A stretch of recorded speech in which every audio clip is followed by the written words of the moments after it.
Should nothing of our efforts stand, no legacy survive, unless the Lord does raise the house in vain, its builders strive.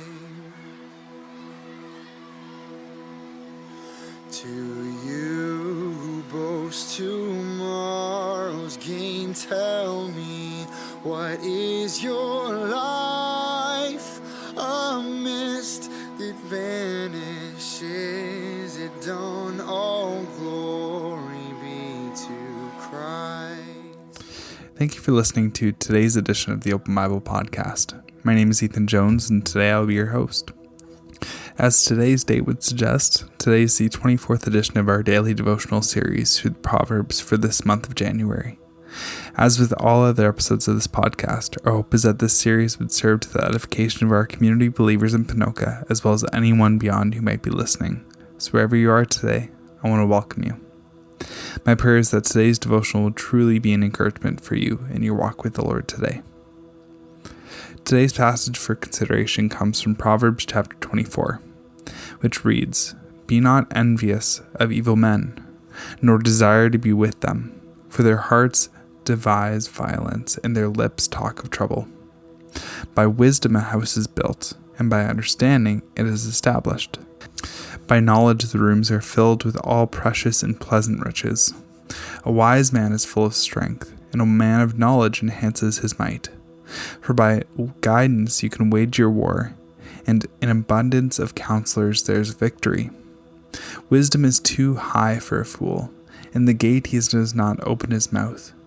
Whoever plans to do evil will be called a schemer. The devising folly is sin, and the scoffer is an abomination to mankind. If you faint in the day of adversity, your strength is small. Rescue those who are being taken away to death. Hold back those who are going to the slaughter. If you say, 'Behold, we did not know this,' does not he who weighs the heart perceive it? Does not he who keeps watch over you know it? And will he not repay man according to his work? My son, eat honey, for it is good, and the drippings of the honeycomb are sweet to your taste. Know that wisdom is such for your soul. If you find it, there will be a future, and your hope will not be cut off. Lie not in wait as a wicked man against the dwellings of the righteous. Do no violence to his home. For the righteous falls 7 times and rises again, but the wicked stumble in times of calamity. Do not rejoice when your enemy falls, and let not your heart be glad when he stumbles, lest the Lord see it and be displeased and turn his anger away from him. Fret not yourself because of evildoers, and be not envious of the wicked, for the evil man has no future. The lamp of the wicked will be put out.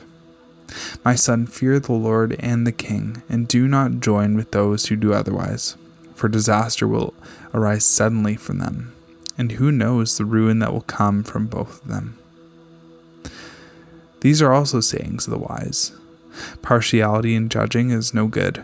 Whoever says to the wicked, 'You are in the right,' will be cursed by the peoples, abhorring the nations. But those who rebuke the wicked will have delight, and the good blessing will come upon them. Whoever gives an honest answer kisses the lips. Prepare your work outside, get everything ready for yourself in the field, and after that build your house. Be not a witness against your neighbor without cause, and do not deceive with your lips.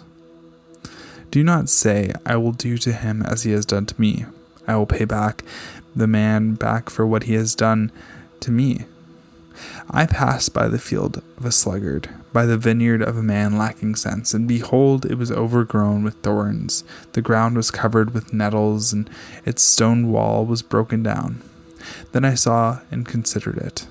It looked and received instruction, a little sleep, a little slumber, a little folding of the hands to rest. And poverty will come upon you like a robber, and want like an armed man. From a young age, I remember having a fascination with fancy things. For a time, I was captivated by the world of supercars, dreaming of one day having my own. Now, partially it was for the performance of the vehicle, but primarily it was for status. So I remember at one point going to the United States with my family and seeing a Bugatti Veyron and saying to my parents instantly, "Did you know that vehicle cost $1.2 million? See, I dreamt of status, of having things others couldn't because it meant power in the worldly sense. But what happens when you look a little deeper into the lives of those who own such lavish items is that so often they do not lead lives that are filled with joy. In fact, these people are so focused on their own status that they end up having fake friends who only care about their money or no friends at all. Status, riches, nice cars, shoes, watches, houses, you name it, they do not bring happiness or joy that is lasting, any kind of eternal security. And it was a good day when I realized the futility in seeking after such things. So here we are told explicitly in this passage to run from such coveting. Be not envious of evil men, nor desire to be with them, for their hearts devise violence, and their lips talk of trouble. But this is so often the case for us. We're envious of the worldly, of evil men. We desire to be with them or desire what they have. The Donald Trumps, the Elon Musks, Bill Gates of the world, we think so much of what we would do if we had their kind of money and how we would use it so much better. But we are told not to let that even be a thought for us. This is because riches only distract from the greatest riches that are in wisdom. We are told a wise man is full of strength. Wisdom is too high for a fool. In the gate he does not open his mouth. Know that wisdom is such to your soul. If you find it, there will be a future, and your hope will not be cut off. See, wisdom is a great wealth, and it should be the thing that we seek first. And we know from previous chapters, wisdom is obedience to God. Wisdom is righteousness, something that the world is void of. So though we may see earthly men who have great earthly riches, we should not envy them, because their ways do not lead to life. So Solomon says, "Fret yourself not because of evildoers, and be not envious of the wicked, for evil man has no future. The lamp of the wicked will be put out." In God, in the great salvation that we have received the greatest gift possible, God Himself. So let's not get caught up in all of the chaff of this life. That said, do not think yourself greater than you ought. Do not think that you have been saved because you are so great.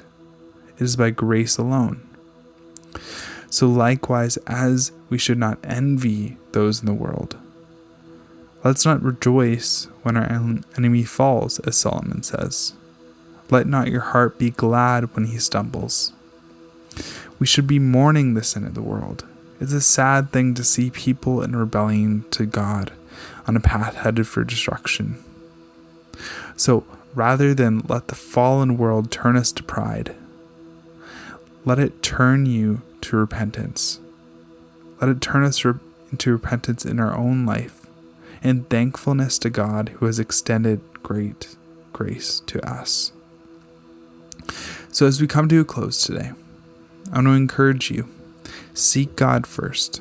Before you seek riches or any transient thing of this life, even rent, mortgage payments, food, seek the Lord first. We do not live by bread alone, but every word that comes from the mouth of God.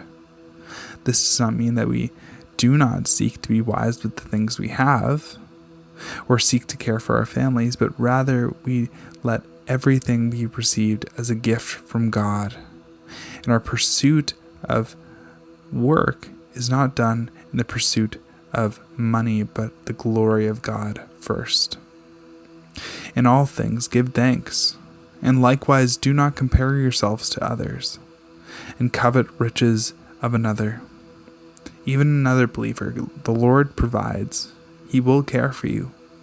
So be content in all things, as you have been given. If you let the wisdom of the Lord be your strength, that strength will guide you in this life.